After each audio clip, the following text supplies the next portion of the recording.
Good morning, viewers. You join me from a rather chilly Long Buckby station this morning. We've had summer, it's been a week, and that's as good as we get in the UK. So.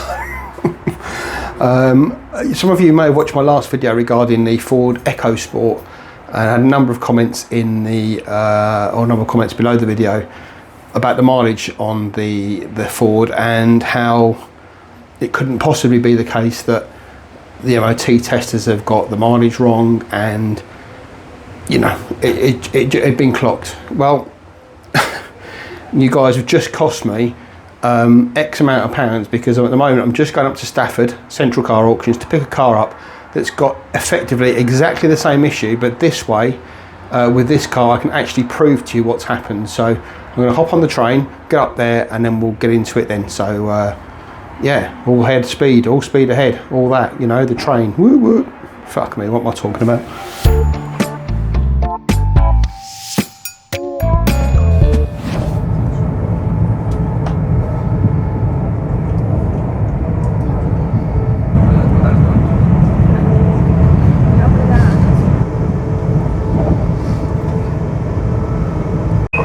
Arriving in 2 Stafford, St John's platform 6 for Stoke on Trent, Longport, kids go over all station. Next stop Stafford.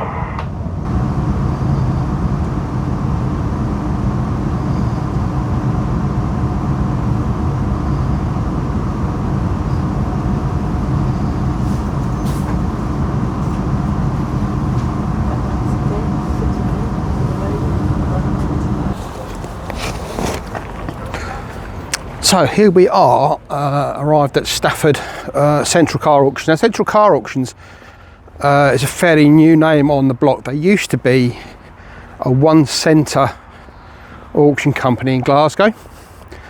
Until about 4 years ago, they were bought out by Arnold Clark. And now Arnold Clark are opening more and more like little branches, little hubs down the country that basically sell a lot of their part exchanges. So most of the cars that actually come in are genuine part X's, which is exactly what you want. And this is the one that I've bought basically to prove a point. So I bought a car for a YouTube video to prove a point with 400 subs. That's how it works. So here she is. Da-da! Oh, sorry about that. There we go. I know what you're going to say, a 59 plate 207, what you're talking about, but this thing is you probably can't see it on the video, but this thing is as bright as a button. That red is proper red. And, you know, granted there's a few little scratches on the door, but considering it's 15 years old, you can imagine. But the rest of it is as bright as a button, as I said. And the coolest thing about this, and what attracted it to me in the first place, and then helpfully spotted the thing, was look at this. Here's a sheet. Look at that mileage. 38,000 miles, 39,000 miles. And it gets better, because if I can find the key while I'm here, there's that side of it as well. I mean, look at the wheels. I mean, yeah, they've got a little bit of corrosion on them, but you know, they're 15-year-old wheels. Look at them. The one thing that is going on it, which I'll be honest about, is obviously a little bit of lack appeal. But to be honest, I don't think I'm being too harsh to it with that. And like I said, the best thing about this is, and look at the interior again.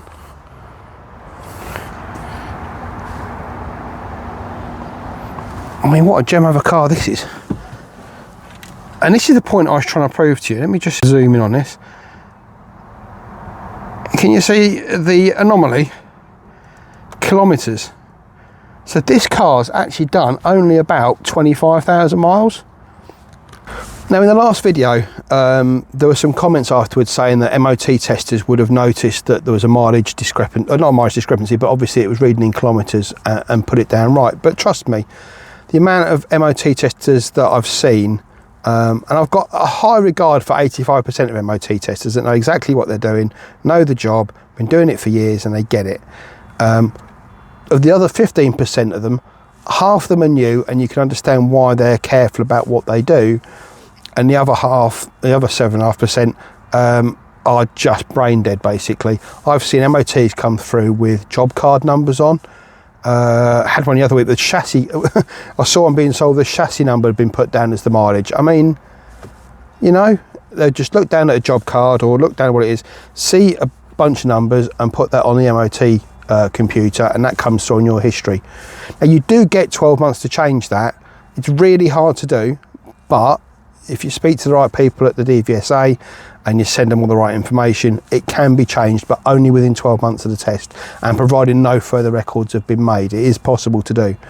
But you can see for the MOT history of this car, it was done 4 or 5 years ago, and you can actually see, bearing in mind this is a 25,000 mile car, obviously the usage pattern is very small, and you can see there's 1 year where it literally jumps about 10,000 miles. And you can see that's the time when the clock's been changed over from miles to kilometres.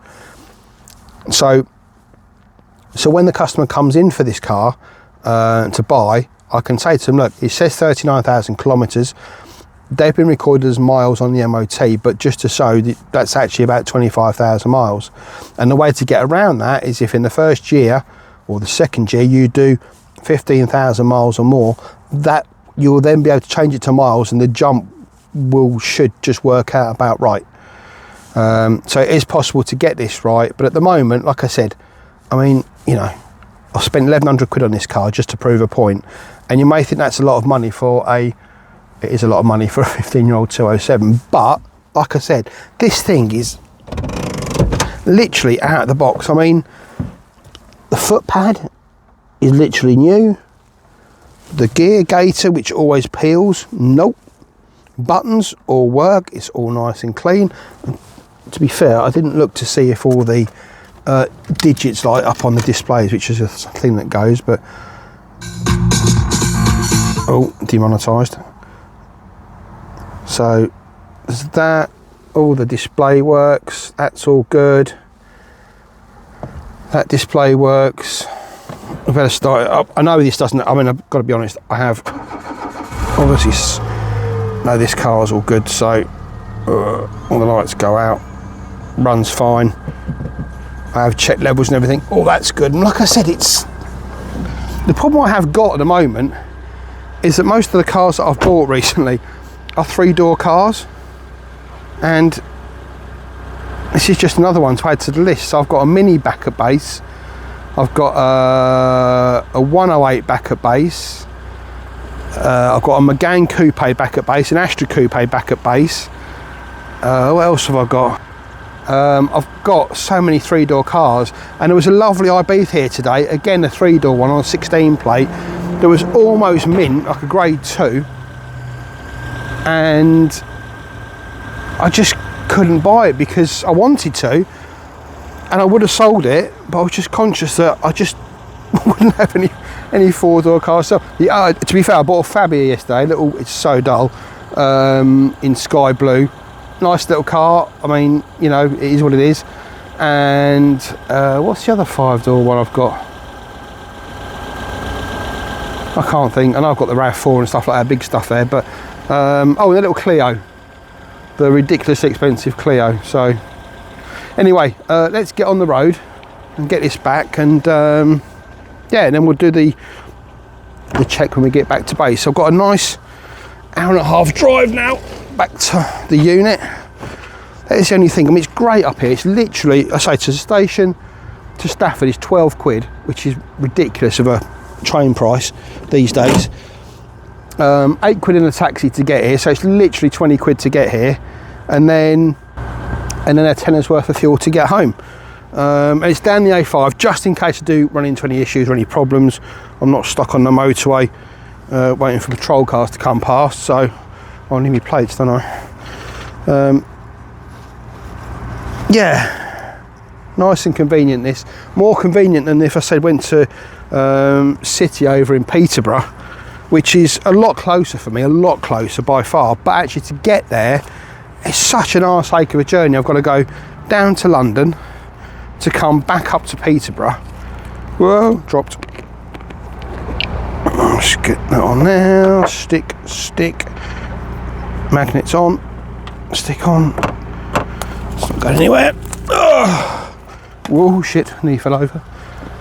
And get that in the windscreen. And fair play to Central Car Auctions, because they're one of the only car auctions, and City do this as well, but not the same glue as this. But watch this.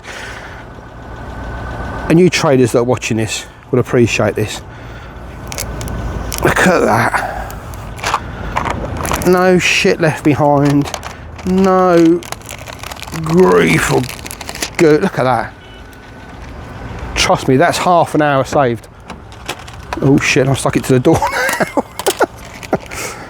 Right, as I said, let's get back to base and we'll have a proper look around it when we get there. See you later. Right, just got back to the barn, and yeah, do you know what? It drove okay. First things I have noticed, aircon is inop or not blowing any cold, so it needs some gas. Hopefully that's just a refill, nothing more than that. Maybe a couple of drop links at the front. It's not amazing at the front, but what I did notice when I was having a cheeky little burger and I stopped off for some lunch, look at this. It's even got Bridgestone tyres on it. I mean, I just Falcons on the rear as well. Yeah, the one thing I did notice, there's a little dent just in there. You can see it scratch. It's just poked that there. I'm not sure if I want to get the whole boot lid done. You can see with a clear coat there, and get them to blow that corner in there as well. Whether I want to do that and make it perfect, or whether I just want to sell it as it is.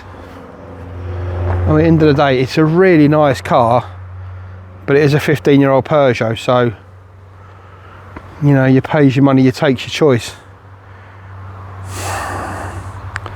You see, these are the difficult decisions as a car trader you have to make. I think I'm going to make it perfect, or as perfect as I can.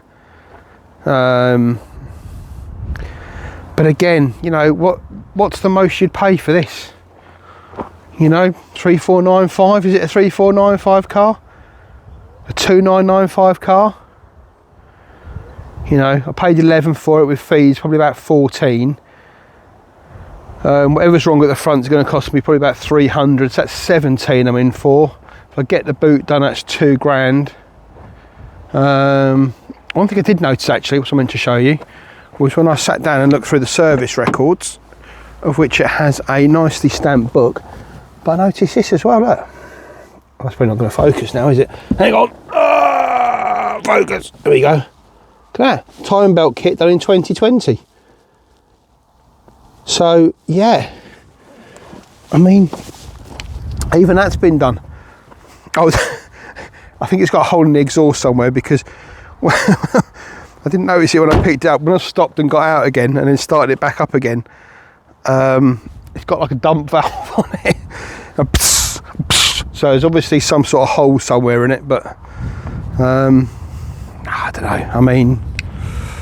I mean, what could you possibly want? What do you reckon? What would you do? See, at 2995, I've paid £2,000 for it. You'll think, oh, that's £1,000 profit. Take that. But I've got to pay VAT on the margin, and the margin's not on everything you pay for. So it's not on, you've paid it, you've fixed it, you've paid £2,000, you sell it for 3, so the margin's on the grand. That's not the case at all. The margin is on the price you pay for the car. So I paid 1,100 for it. I'll claim VAT back on the fee, so you can't take those into consideration. So it's 1,100. If I sell it for £3,000, I've got to pay VAT on 1,900 quid. So that's got to come out to £1,000 profit. I've got to advertise it. I've got to put a warranty on it. So you can see that all of a sudden, what's £1,000 is not £1,000, it's down to 500. So then is it a 3495 car? Because it is so nice. You know, where are you going to find another 25,000 mile 208, a 208, 207 in that condition. Yeah. Ah, the trials and tribulations of a car trader. Oh yeah, look at this. Look, they're starting to do the rape harvest at the moment. Look at that for a bit of kit. I mean, wow. That's pretty immense. And then we've got the harvester over there. That's pretty epic as well. I love it. Oh, let's zoom back in. I'm not seeing my ugly mug at 10 times. Yeah, I love this time of year on the farm. You see everything in action, everything in motion. It's pretty good. Oh, put some slate down around the. We've got the road chippings, which we had mud here before.